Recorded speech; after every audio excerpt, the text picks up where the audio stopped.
In April of 1986, deep in the wooded backroads near Lee Creek in Wheeler, Arkansas, Donna and her family experienced something that would permanently change the way they understood the forest around them. What began as an ordinary trip to a small, secluded church turned into an encounter so vivid and unsettling that decades later, every detail remains burned into memory. The church sat quietly in the woods, surrounded by towering trees and thick underbrush. It was the kind of place where sound carried strangely, where even a whisper felt louder than it should. As Donna's family pulled in, there was an immediate sense that something wasn't right. The forest felt tense, heavy, as though they were being watched. Before anyone could brush the feeling aside, a deep, roaring howl tore through the trees. It wasn't the cry of any animal they recognized.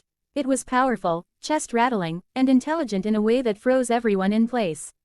Almost immediately, a smell followed, overwhelming and foul, like rotting meat mixed with wet earth and sulfur.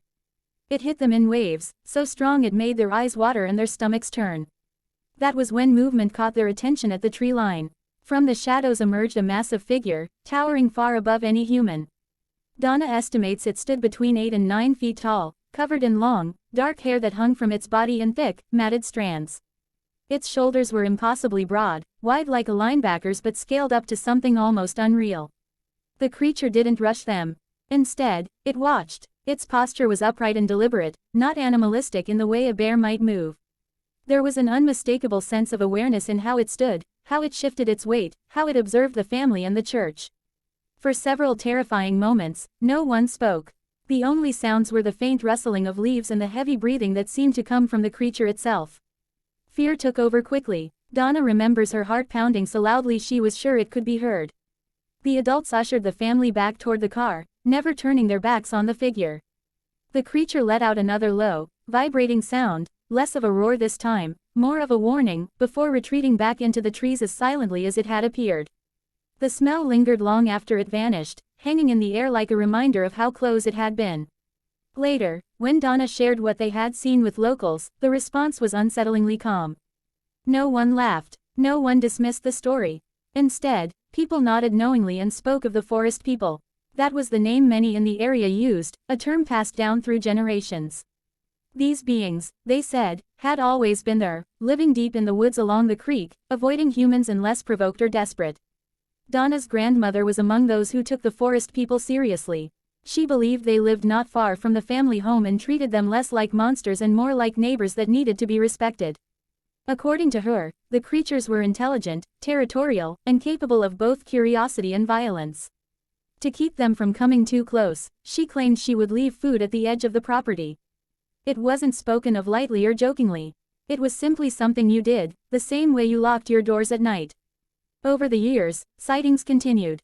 Shadows moving between trees, footprints far too large to belong to any known animal. Strange vocalizations echoing through the woods late at night. The smell would sometimes return without warning, drifting across the land on still evenings. Donna learned to recognize it instantly, and every time it appeared, the forest seemed to go quiet. Perhaps the most disturbing story came from someone Donna personally knew, someone she trusted. This individual claimed that during a tense encounter years later, they shot a Sasquatch-like being. The details were shared reluctantly, without bravado or exaggeration. According to them, the creature fled, injured but not killed, disappearing into the woods. What followed was silence. No body was found. No official report was ever made. But the fear lingered, along with the question of what really happened to the wounded being.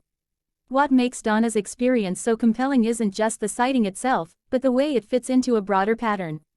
This wasn't an isolated incident or a one-off tale told for attention.